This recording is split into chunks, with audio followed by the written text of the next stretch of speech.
ഈശോ മിശിഹായ്ക്കും സ്തുതിയായിരിക്കട്ടെ. ജോസഫ് നിദ്രയിൽ നിന്നുണർന്ന് കർത്താവിന്റെ ദൂതൻ കൽപ്പിച്ചതുപോലെ പ്രവർത്തിച്ചു. അവൻ തന്റെ ഭാര്യയെ സ്വീകരിച്ചു. വിശുദ്ധ മത്തായിയുടെ സുവിശേഷത്തിൽ ഉറങ്ങുന്ന ഔസേപ്പിതാവിനുണ്ടാകുന്ന സ്വപ്ന ദർശനങ്ങളെക്കുറിച്ച് നാം വായിക്കുന്നു. ഇവ സാധാരണ സ്വപ്നങ്ങളെ പോലെ ആയിരുന്നില്ല, മറിച്ച് നിർണായക നിമിഷങ്ങളിൽ അദ്ദേഹത്തെ നയിച്ച ദൈവിക സന്ദേശങ്ങളായിരുന്നു.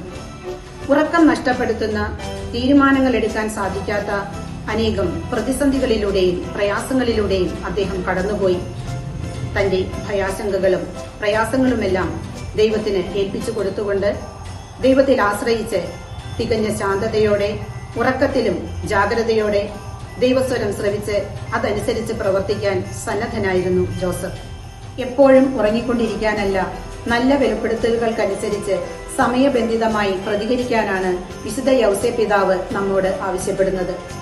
നമുക്ക് പ്രതിസന്ധികളും പ്രയാസങ്ങളും ഉണ്ടാകുമ്പോൾ ഉറക്കത്തിലും തികഞ്ഞ ജാഗ്രതയോടെ ദൈവിക സന്ദേശങ്ങൾ ശ്രവിച്ച് അതിനനുസരിച്ച് പ്രതികരിക്കാൻ ഔസേപ്പിതാവിന്റെ മാതൃക നമുക്ക് പ്രചോദനമാകട്ടെ.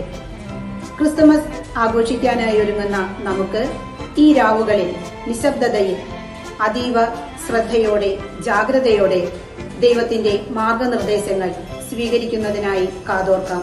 ഈ ക്രിസ്തുമസ് അതിനൊരു തുടക്കമാകട്ടെ. ഏവർക്കും ക്രിസ്തുമസ് ആശംസകൾ.